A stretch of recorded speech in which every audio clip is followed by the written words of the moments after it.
Pex, and I am really excited for uh, today's podcast. I mean, this has been biting at me since I've read this yesterday, and today is going to be a really good one for you as well. If you guys are like me and you are heavy metalcore, if you are metalcore, you know of these guys. These are the famous BTHM, the great Bring Me the Horizon. I'm wearing Parkway Drive in kind of recompense of metalcore of today, and um I'm chomping the bit because I like some of the stuff that I found on these guys. I wasn't really impressed with them when I was younger, but that's because I didn't know how much respect for these guys people gave, and in fact how much they had for other people until I actually read this. And let's see if I can actually see this. So I'm going to go ahead and share my screen and check this out, guys. This is going to be insane for you guys.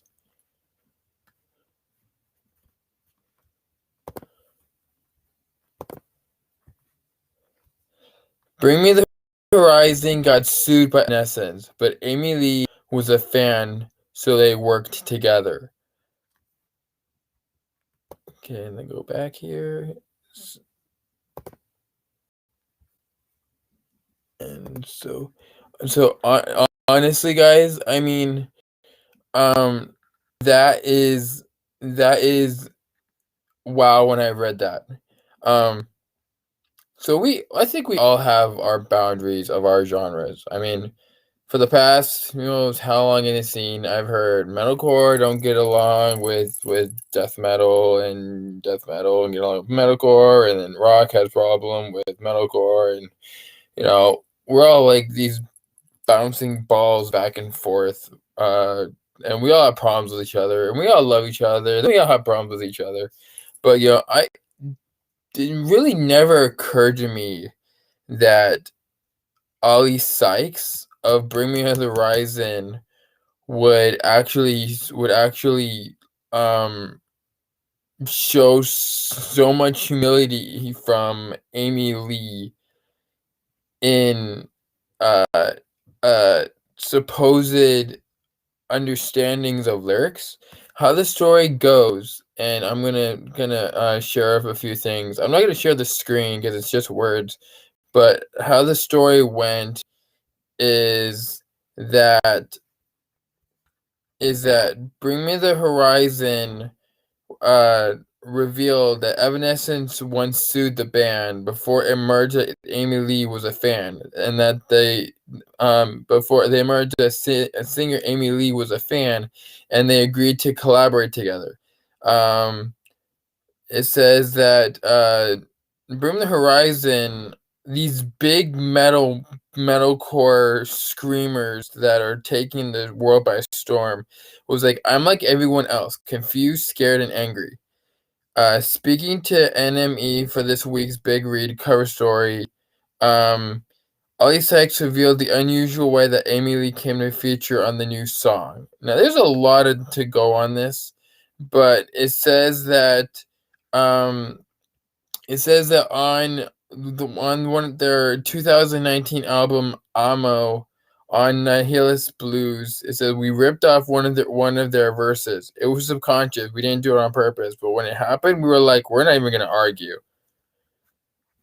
After the band agreed to share a songwriting credit with Amy Lee, Evanescence and management got in touch. They were like, Amy really likes your band and would love to work with you. That was a silver lining. Sykes added the idea that it says the idea of that song, I'm mankind and Amy is Mother Nature, and it felt like the perfect thing to have the mother of rock sing it. It goes on to say Sykes later took to Twitter to further explain how the situation with Lee came about. After telling one of his followers that their song together was his favorite lyric from Survival Horror because she pushed him out of his comfort zone, and it was such an honor to work with her. He added, "I have to clear something up. When I said Evanescence sued the band over Nihilist Blues, that wasn't exactly true. Um, it says, uh, it says our managers just exchanged words, and we offered them songwriting credits. Emily didn't want a thing from the band, and in her words, has nothing but love for us. This is really, really big for not only a lover of Evanescence, but a lover of metalcore and uh, Bring Me the Horizon, because there are you know I get into them, but I don't get into them. You know what I mean? I mean, there's a lot saying, and there's some Twitter feeds that I think I want to share with you guys. So I'm gonna go ahead and see if I can do that. Let's see here, share screen, and I'm going to share. What did I do here? There we go. And then I'm gonna share this.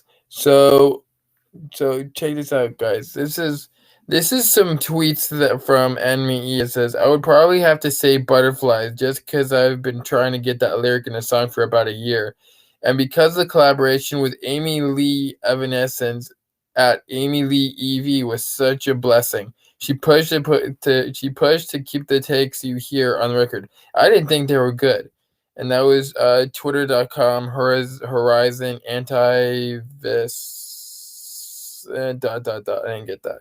But at Amy Levy says push me out of my comfort zone, and now I see the reaction. I know she was right, and it makes the song even more special to me.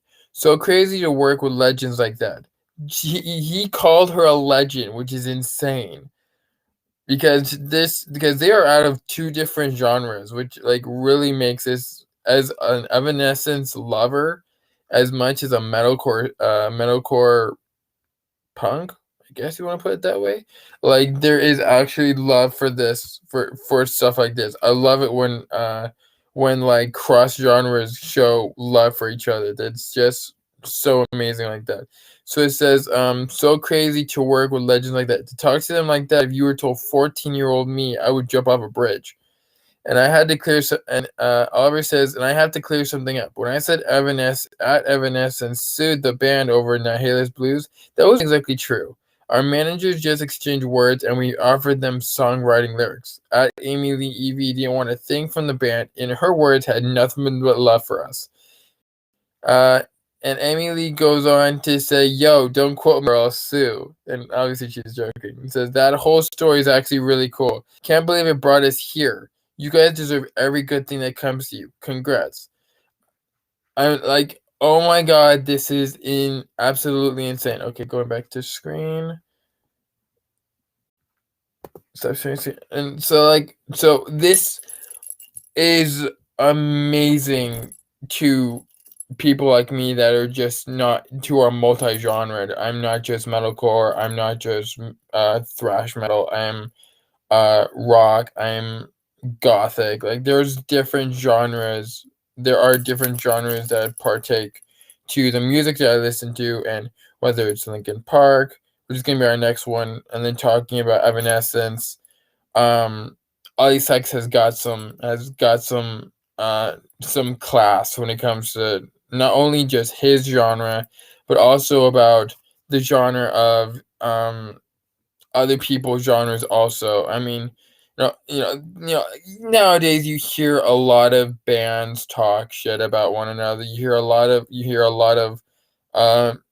a lot of genres talking bad about one another. I mean, you're talking about like trap. You're talking about like um, just there's quite a few of them. Not just trapped, but there's a bunch of them nowadays that's got a bad rep for being anti-humane, I guess. But I was kind of on the cusp of Evanescence, and this just pulls me right into being a Bring Me the Horizon fan. Like I can't say enough for like people like this. I mean, this really turns like your perspective around. I mean, we're all into the gimmicks. We're all into like the blood, guts, emo stuff like that.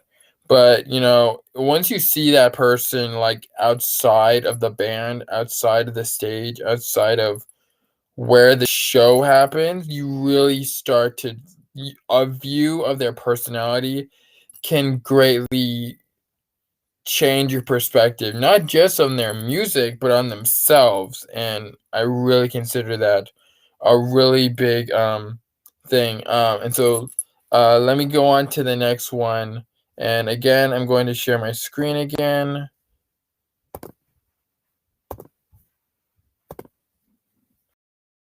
The next one is really important. This is I found this of in the middle of I think this morning technically. I found Ollie Sykes of Bring Me the Horizon on Chester Bennington. We all love this guy. We all miss this guy, and it was really awesome to find that Ollie Sykes of Bring Me the Horizon had such amount to say. I mean, there's even a picture down here. We see of look at that. Hold on, you can't see that because that thing's in the way. Is that this? Is that this? Is that this picture is of Ollie Sykes of Bring Me the Horizon and Chester Bennington of fucking Linkin Park, and oh my god, I'm fanboying over here. Like, this is cross genre at its best, and given the amount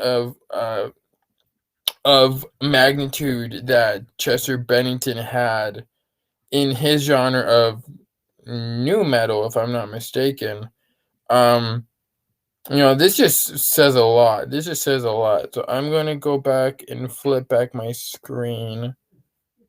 Stop sharing my screen. And it's just really impressive. Like this guy, I knew him. I have him on my Instagram, but it's sometimes just like little views like this really makes you more of a fan or more of an interest. And Bring Me the Horizon just shows love for his heroes. And I guess that's what makes him a hero to me. It makes him a hero to other people like that. So I'm gonna go and read a little bit on this. I'm not gonna share my screen, but I am gonna read off of it. And it says, "I must have been about 13 when I first heard Linkin Park, and to be honest, music has never played that much of a part in my life to that point. Then I saw a Linkin Park video on Kerrang TV, and it made me think, fucking hell, this is really cool. I felt like the music was speaking to me. The lyrics really resonated, and they were the band that really got me heavily into the scene. From there, I got into hardcore and metalcore, but I'd always check out their new albums. Chester's voice was a huge inspiration, too. He was someone I looked up to. He was a benchmark because I don't think anyone sounded like him. He was such an iconic and unique singer. I don't think anyone sounded like him before, and I don't think anyone will ever again. That mix of melody, catchiness, and aggression is something I wanted to aim for myself. This makes me like fly. Like I love talking about like Linkin Park. Linkin Park's one of my ultimate love. I got into Linkin Park when I was in middle school, when one of my one of my black friends, Elliot, actually got me into Numb Encore. He was more into rap, but he saw that I was into rock, and we found a connection there.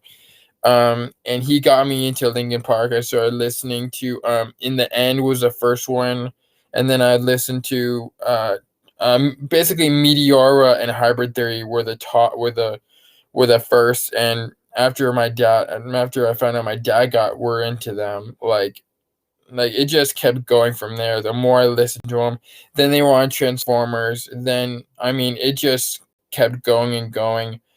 And then even now, like even after Chester Bennington's suicide, I still love their band, and this just makes it more of a love. And and now it bounces over to Bring Me the Horizon, given the fact that Ollie Sykes is now heavily into was and is heavily into Chester Bennington. He says, "When I heard the news he had died, I was in Los Angeles, not too far away from where it happened. At first, I didn't believe it, to be honest. When it was clear it was real, I felt weird. I know we've lost a lot of great artists over the years, but no one had the impact and influence on my life that he did. Him as a vocalist and his band are genuinely responsible for the path I chose in life. Losing someone that you don't actually know, obviously, I met him, but I couldn't call him a friend. It's such a strange feeling. I feel like I miss his presence, even though I didn't really know him. I think it's important that you grieve and appreciate what you and we've all lost." So, so I mean, there's a picture right there. I mean, like, I gotta say, it says a lot for Chester Bennington, and I'm sure like we all miss him, we all love him. Okay, I'm going to switch back over my screen. Oh wait, I already had my screen on. Ha ha, that's funny. Um, but oh my God, like this, I wanted to share this over our podcast because I'm a huge fan. Like I said before, I'm a huge fan of metalcore. I'm a huge fan of new metal. I've been into Linkin Park. I've been into Evanescence. I guess this makes me a Bring Me the Horizons fan. Now in its entirety, because, like I said, it's not just the music, but it's what happens after the music that changes a view someone. It's one of the reasons why. It's one of the reasons I often, kind of question when you go to like the big stadiums to watch shows, because you never know how your heroes are gonna act. It's sometimes, I mean, honestly, that's one of my fears. If you to go to one of my most famous concerts and the artist can be like, a dick, it's a fear that you're like, hey, you know what? You acted like this way towards me, and it makes me not want to listen to your music. It makes me not want to like you because you were acting that way. But in these stories that I speak of now are greatly, like, I can't I it chokes me up because there are like so many stories of how much we are against each other. There are so much how much metalcore hates death metal thinks metalcore is pussy shit, or new metal isn't real music, or all that stuff. Mm, thoughts and a bunch of other just it's rumor shit. It's rumor shit. But honestly, like, this is positive. Like, this is beautiful. Like, I'm a lover of Evanescence. I'm a lover of Linkin Park. And when I read this, I had to make a podcast on it because, like, it's you don't hear this. You often don't hear, like, cross genres giving so much love for one another. And between I guess gothic rock with my finger. Gothic rock of Evanescence, and new metal of Linkin Park, showing connection and what do you call it? Connection and um just just a live connection to metalcore. It's beautiful. It's beautiful. And I really wanted to share this with you guys. I figured that this is definitely something you'd find interesting as much as I would. So yeah, there's definitely love there. There's definitely love there. And it makes me as a fan, as someone who works in stage, it makes it all worthwhile. Yeah. So yeah, that's about it. I wanted to share that with you guys. I hope you got that got a kick out of that as much as I did. I hope this came out okay. But yeah, as always, YouTube, Twitch, Facebook, YouTube, we make today.